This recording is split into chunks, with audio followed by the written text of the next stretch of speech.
আজ এক বিশেষ দিন, ১৯০তম জন্মজয়ন্তী রামকৃষ্ণ পরমহংসদেবের।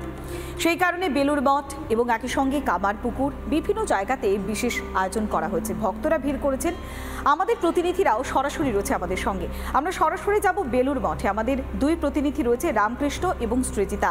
এর পাশাপাশি কামারপুকুর থেকে রয়েছে আমাদের প্রতিনিধি সৌরভ। আমরা একটু বেলুড় মঠের ছবিটা দেখব, কেননা বেলুড় মঠ স্বামী বিবেকানন্দ রামকৃষ্ণ পরমহংসদেবের জন্যই বানিয়েছিলেন, তার স্মৃতির জন্য, এবং তাকে শ্রদ্ধা জানিয়ে বানিয়েছিলেন এই বেলুড় মঠ। রামকৃষ্ণ, আজ রামকৃষ্ণ পরমহংসদেবের ১৯০তম জন্মজয়ন্তী। বিশেষ পুজো পাঠ চলছে, বৈদিক মন্ত্রোচ্চারণ চলছে, হোমযজ্ঞ চলছে। তুমি এই মুহূর্তে রয়েছো বেলুড় মঠে, ঠিক ছবিটা কেমন ধরা পড়ছে?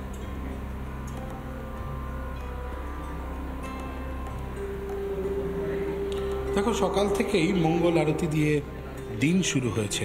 আজ ঠাকুরের জন্মতিথি, আর সেই ঠাকুরের জন্মতিথিতে যেরকম সকাল থেকে মঙ্গল আরতি, তারপরে বৈদিক স্তোত্রপাঠ, এবং তারপরে এখন কথামৃত পাঠ চলছে। এই কথামৃত পাঠের কথা যখন বলছি, তখন বলতে হয় যে এই কথামৃতের যে লেখক শ্রীম, অর্থাৎ শ্রীম যখন ঠাকুরের কাছে প্রথম দিন গিয়েছিলেন, তার যে এক্সপিরিয়েন্স হয়েছিল, সেই এক্সপিরিয়েন্স ভয়ঙ্কর। এবং সেখানে ঠাকুর তাকে যে কিভাবে নাড়াঘাটা করেছিলেন, এই শব্দটা ব্যবহার করছি জ্ঞানত। তাকে তার জীবনশৈলী নিয়ে যেভাবে ঠাকুর বুঝিয়ে দিয়েছিলেন যে তোমার পরিবার, তোমাদের কাছে জ্ঞান, ব্রহ্মজ্ঞান সেটা কি হয়েছে তার খোঁজ করো। আর ঠিক সেই খোঁজ করতেই, সেই ব্রহ্মজ্ঞানের খোঁজেই ঠাকুরকে আরও বেশি করে কাল্টিভেট করতে শুরু করলেন এই শ্রীম, এবং তিনি আরও গভীরে গভীরে গভীরে যেতে শুরু করলেন যে অবতার ও বরিষ্ঠায় তিনি ঠিক কিভাবে জগৎ সংসারে এসেছেন, কোথা থেকে এসেছেন, এবং জগৎ সংসারকে কি দিতে এসেছেন। ঠাকুরের এই গল্প তো হতেই থাকবে, কিন্তু ঠাকুরের গান বলবার সঙ্গে সঙ্গে একটা কথা মনে পড়ছে, স্বামীজি মা তং হি তারা গানটি গাইলেন একটা অদ্ভুত পরিবেশে, অদ্ভুত বিষয়।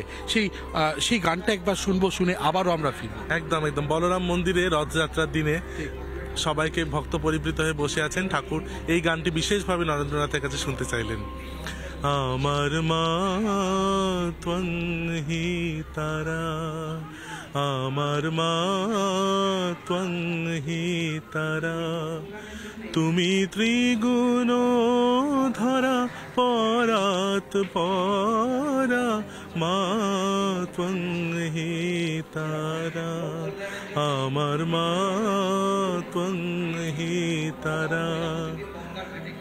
স্বামীজি ঠাকুরের কাছ থেকে যে শক্তি পেলেন সেদিন, সেই শক্তি পাবারও একটা বিরাট গল্প আছে। ঠাকুর বারবার ধরে স্বামীজির হৃদয়ে হাত দিচ্ছেন, বারবার ধরে স্বামীজিকে বলছেন, নরেনকে লরেন বলে ডাকতেন, বলতেন লরেন তুই যা, মায়ের কাছে গিয়ে চাইতে যা। তিনি পরীক্ষা করছেন স্বামীজিকে, আর স্বামীজিও তার গুরুকে প্রত্যেক মুহূর্তে পরীক্ষা করতে ছাড়েননি। আজকে সে কথাগুলো সত্যিই গায়ে শিহরণ জাগায়। একজন গুরুকে আমার সামনে ঠাকুর, স্বামীজি এবং মায়ের ছবি নিয়ে তিন মা দাঁড়িয়ে রয়েছেন। এই ছবি দেখার পরে শুধু মনে হয় ঠাকুর বোধহয় দেখা দেবার জন্যে এই মুহূর্তে আমাদের সামনে এলেন। আজকে এই ঠাকুরের ছবি, মায়ের ছবি, স্বামীজির ছবি, এই ছবি রাখার বিষয়েও বিরাট গল্প আছে। তো কেউ একজন বললেন যে ঠাকুরের ছবির সঙ্গে স্বামীজির ছবি কেন, নরেনের ছবি, স্বামী বিবেকানন্দের ছবি কেন? তখন মা বললেন, ওরে উনি বেঁচে থাকলে ওকে মাথায় করে রাখতেন। এই যে ঠাকুর এবং নরেনের এই যে এক অদ্ভুত খেলা, যা জগৎ সংসারকে প্রতিটা মুহূর্তে ভাবিত করছে। আর ঠাকুর বারবার ধরে ঠাকুর স্বামীজিকে বলতেন যে লরেন গান শোনা।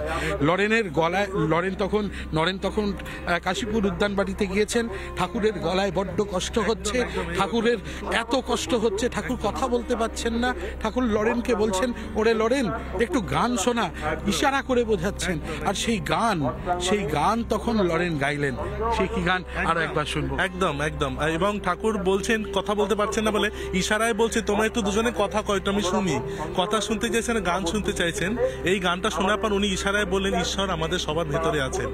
তুঝসে हमने दिल तुझको लगाया, जो कुछ है सो तू ही है, एक तुझको अपना पाया, जो कुछ है सो तू ही है। क्या मलायक, क्या इंसान, क्या हिंदू, क्या मुसलमान, जैसा चाहा तूने बनाया। একদমই তাই। কি হিন্দু কি মুসলমান, তিনি শ্রেষ্ঠ যিনি বানিয়েছিলেন। সত্যি তারই ভাবাবেগ, তারই আদর্শ, তারই ভাবধারা সারা জীবন মানুষজনের মধ্যে বিরাজ করে এসেছেন। নানা ধরনের কন্টেন্ট দেখার জন্য লাইক করুন, শেয়ার করুন আমাদের ফেসবুক পেজ, সাবস্ক্রাইব করুন আমাদের ইউটিউব চ্যানেল। পাশাপাশি অন্যান্য ব্রেকিং নিউজের জন্য অবশ্যই চোখ রাখুন রিপাবলিক বাংলায়।